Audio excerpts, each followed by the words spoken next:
All right, so we're going to look at some basics of algebra. Algebra is normally going to be where we are presented with uh, an equation or a problem in which we are looking for an unknown. This unknown can be represented by a letter which we call a variable. The letter can be any letter from the alphabet. In general, we will see, X as being used. All right. Algebra has been with us, since uh, primary school, or let's say middle school for most of us, right? So the concept of its basics is not new, right?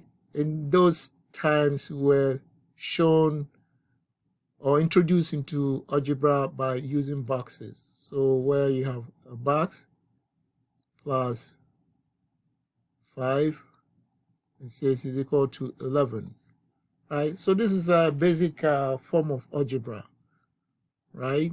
So here we are asked to find the missing number, which will make this addition operation be equal to 11, right? And from here we can see that 6 plus 5 is equal to 11, right? So this is, the algebra equation which we have just solved. Let me try another one. So I have 13 minus box equals 8, for example, right? So the approach is the same. We're looking for a number which, when we subtract from 13 here, will give us 8. So we're looking for a number in this box which we subtract from 13 to get 8. And from this, we know that inside the box, we're going to have 5, right? So 13 minus 5 will be equal to 8. Okay. So these are, basics that we knew from primary and middle school. Now, in place of the box, as we move to high school, middle school, this was replaced by a letter, X, right? So the letter X is the unknown that we're looking to find. Like I mentioned before, it doesn't have to be always X. It can be any letter. If you are given X, then you solve for X. If you are going to make your own variable, choose your own variable, you can choose any variable from the alphabet and use that to solve the question. Okay, so a few more points to note. If you are given, let's say, 3x, right, minus 5 is equal to, let's say, 13, right? Each of these is called a term, right? So in this, 3x is a term, minus 5 is one term, and 13 is another term, right? So this expression basically has 3 terms, all right? So in this, we also need to know that the number associated with the x term, the 3 is associated with the x term, is called the coefficient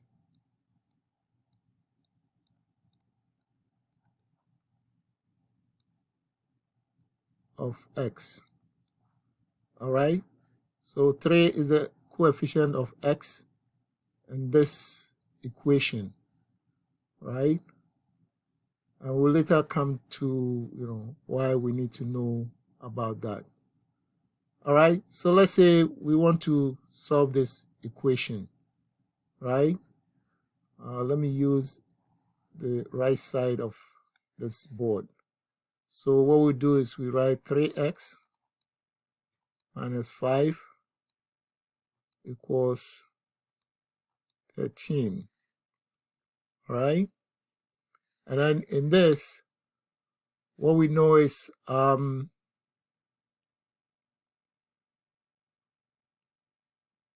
essentially what we're doing is we're trying to make sure all the terms with x are on one side and all the terms without the x are on the other side.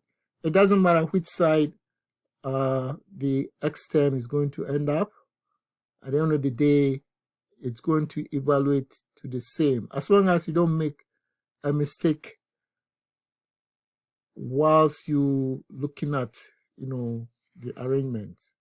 So in this particular case,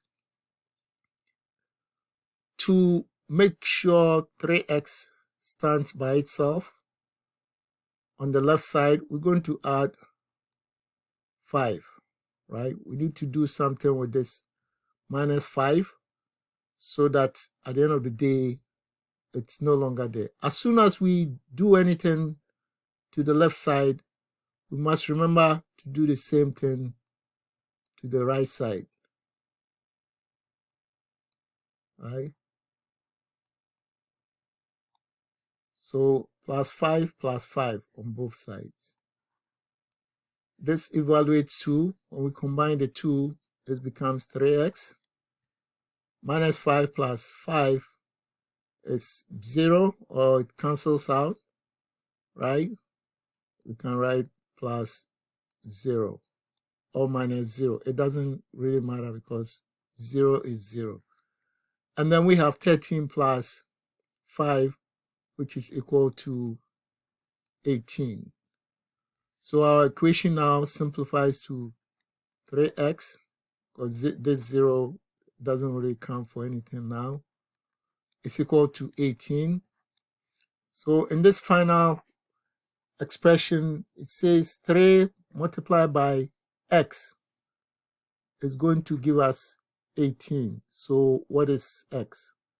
So here we know 3 multiplied by 6 give us 18, right? But if the expression is not as simple as this, the general approach is to divide both sides of the equation by the coefficient of x that you see in the final step, right? Or let's say the last but one step. So the coefficient we see here is 3. So we divide the left side by 3, the right side by 3. Whatever you do to the left, do the same thing to the right. All right? 3 divided by 3 is going to be 1. 18 divided by 3 is going to be 6. And then 1 here. Right? So we have x is equal to 6. That's our answer. All right? Let's try another example. Okay. The example we're going to look at, let's say we have 3x minus 15 is equal to, say, 45, for example. Here the approach is going to be the same. So we're going to add 15 to the left and then add 15 to the right, right? We're doing this to get rid of this minus 15. Remember, in this expression, each of the terms has a sign in front of it, right? For example, 3x has a plus sign in front of it, but we don't show it. If it were to be minus, then we have to show it. So the same thing that applies here, right? The sign moves together with the term. All right, so this one here evaluates to 3x minus 15 plus 15 cancels out. 45 plus 15 gives us 60.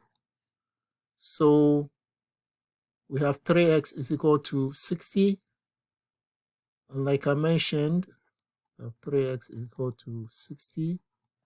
What we can do is divide each side by the coefficient of x, in which case this is a 3 and a 3.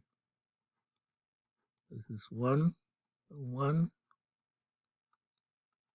This is 20. So x is equal to 20 in this case. All right. So let's try one final example. Okay. So in our final example, let's try something a little bit more interesting. So in this example, I have here 3p minus 17 equals 18 minus 2p, right? And like I mentioned in the beginning, the variable doesn't always have to be x. You solve it based on what you are given, right? So first of all, when looking at this expression or equation, we see 4 terms. 1, 2, 3, 4, right? So what we're going to do is basically follow the methods until we get to a point where everything that has p stands on one side and everything that has no p, meaning it's not associated with the variable p, stands on the other side. So when it comes to this point, you make the determination based on how you see, the arrangement, right? You have to make the determination. So here, what I'm deciding to do is making sure at the end of the day, everything with p stands on the left, everything without p stands on the right. So let's start. So first thing I do is I add 17 here and do the same thing here. I'm adding 17 to get rid of the 17 on the left, right? So in the first go around, I have 3p on the left, 17 cancels out. It's equal to 18 plus 17 is 35 minus, I still have minus 2p here. Second go around, I want to get rid of this 2p and make it appear here, right? To get rid of the 2p, I need to add 2p here. Soon as I do that, I have to do the same thing here, right? So second go around, now I have 3p plus 2p, right? So it actually looks like this.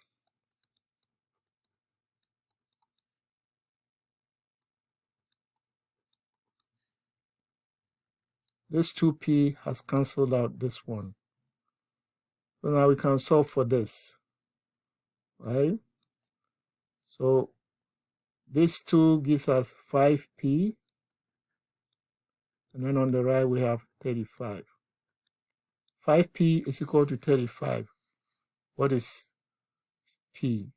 So we divide each side by 5.